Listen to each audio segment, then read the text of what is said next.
इस प्रकार माननीय अमित शाह जी के बारे में बोला कि घुसपैठी रोकने में अगर ये नाकाम है तो इनकी गर्दन काट के प्रधानमंत्री की केवल रखा। तंत्र में खुली छूट का मतलब ये नहीं कि आपको अमर्यादित अभद्र भाषा और गाली गलौज करेंगे। अमर्यादित भाषा अगर कोई प्रयोग करेगा तो उसके खिलाफ कंप्लेंट दर्ज होगी, एज ए विधायक के तौर पर नहीं, एज ए आम नागरिक के तौर पर। माननीय प्रधानमंत्री जी की माँ के बारे में जो गाली गलौज करी गई, तो कहीं ना कहीं देशवासियों से उस पर ठेस पहुंची है, मुझे ठेस पहुंची है। एक आम नागरिक की तरह एक चुने हुए प्रधानमंत्री के बारे में आप गाली गलौज करेंगे तो हमसे सहन नहीं होगी। यात्रा चल रही थी, इस यात्रा से भाजपा कहीं न कहीं बिहार में डरी हुई। उस धरती में आपने एक माँ को गाली दी, आज पूरे देश को गाली दी आपने। राहुल गांधी लगातार कह रहे हैं कि वोट चोर गद्दी छोड़। दूसरी तरफ उन्होंने कल कहा कि कल हमारे कान में एक बच्चा आया, कान में बोला नरेंद्र मोदी वोट चोर है। सबसे ज्यादा चुनाव हारने का अगर श्रेय किस पे है? राहुल गांधी है। राहुल गांधी जहाँ चुनाव लड़ने जाते हैं वहीं से हारते हैं। तो ये परिवार बचाओ यात्रा चल रही है, क्योंकि देश की गद्दी में एक ऐसा व्यक्ति बैठा है जो ना खा रहा है ना खाने दे रहा है। पनोरमा ग्रुप, जो सोचता है वो करता है। नमस्कार, आप देख रहे हैं न्यूज हाट। मैं प्रमोद कुमार। बिहार में राहुल गांधी और तेजस्वी यादव की वोट अधिकार यात्रा चल रही है। सासाराम से यात्रा शुरू होती है और पटना में 1 सितंबर को खत्म होगी। लेकिन इसी बीच मिथिलांचल दरभंगा में जिस तरीके से प्रधानमंत्री मोदी की मां को गाली दी गई, उसके बाद से लगातार भाजपा आक्रामक हो गई है। भाजपा कह रही है जिस प्रकार से राहुल गांधी यात्रा को लेकर जो लगातार लोगों के बीच जा रहे हैं, मोदी की मां को गाली दे रहे हैं, उसको लेकर कहीं ना कहीं पूरा देश जो है आक्रोश में है। हमारे साथ बातचीत करने के लिए रविंद्र सिंह नेगी है। इन्होंने आज राहुल गांधी और तेजस्वी यादव के ऊपर जो है दिल्ली के मधुर विहार थाने में जो है एफआईआर दर्ज करवाई है। आखिर क्यों करवाई है, क्या जरूरत पड़ गई? बिल्कुल, मैंने फिर कहा लोकतंत्र में खुली छूट का मतलब ये नहीं कि आपको अमर्यादित अभद्र भाषा और गाली गलौज करेंगे। जिस प्रकार परसों सबने देखा कि राहुल गांधी और तेजस्वी यादव के मंच से इस प्रकार माननीय प्रधानमंत्री जी की जो दिवंगत माँ है, उसको खुले मंच से गाली दी गई।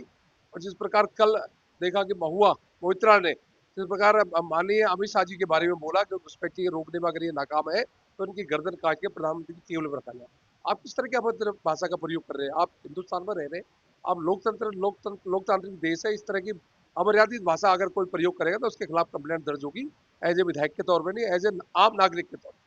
लेकिन जिस प्रकार से राहुल गांधी ने कहा है कि ये भाजपा के लोग हो सकते हैं, जिस तरीके से यात्रा चल रही थी, इस यात्रा से भाजपा कहीं ना कहीं बिहार में डरी हुई। बिहार की धरती में जहाँ नालंदा विश्वविद्यालय है, जहाँ से स्वतंत्रता सैलानी निकले, जहाँ से इतने महापुरुष इस देश को इतने महापुरुषों ने चलाया, उस धरती को आपने अपवित्र करा। उस धरती में आपने एक माँ को गाली दी, आज पूरे देश को गाली दी आपने। और जिस प्रकार आपके सार्वजनिक मंच से आपके कार्यकर्ता आपका जो था और सब खुले मंच से आपके सीट पर रहते हुए वहां गाली दी गई, तो सारा श्रेय आपका है। और आपको जिस प्रकार पूरा देश से जो विरोध हो रहा है तो कहीं ना कहीं उसकी बौखलाहट है। आपने तेजस्वी यादव और राहुल गांधी के खिलाफ एफआईआर दर्ज करवाई है मधुर विहार थाने में। क्या बातचीत हुई, क्या कहा के आपने एफआईआर? मैंने बिल्कुल जो परसों दरभंगा में जो मामला हुआ, माननीय प्रधानमंत्री जी की माँ के बारे में जो गाली गलौज करी गई, और कहीं ना कहीं देशवासियों से उस पर ठेस पहुंची है, मुझे ठेस पहुंची है। एक आम नागरिक की तरह एक चुने हुए प्रधानमंत्री के बारे में आप गाली गलौज करेंगे तो हमसे सहन नहीं होगा।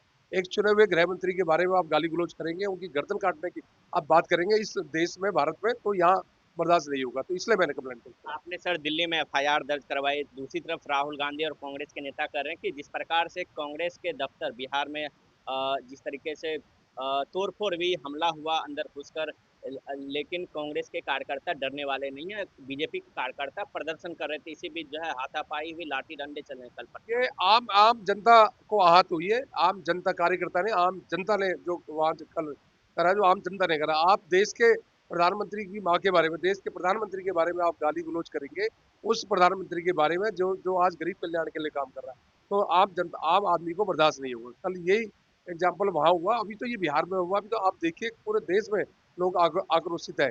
जब तक ये लोग दोनों माफी नहीं मांगेंगे, जब तक ये धरने प्रदर्शन चलते रहेंगे। माफी मांगने से क्या केस हटता है? नहीं, बाप कम से कम जो अमर्यादित भाषा बोली है आपने, उसका आपको खेद तो होना चाहिए, आपको पछतावा तो होना चाहिए। आपने किस प्रकार भाषा प्रयोग करी है?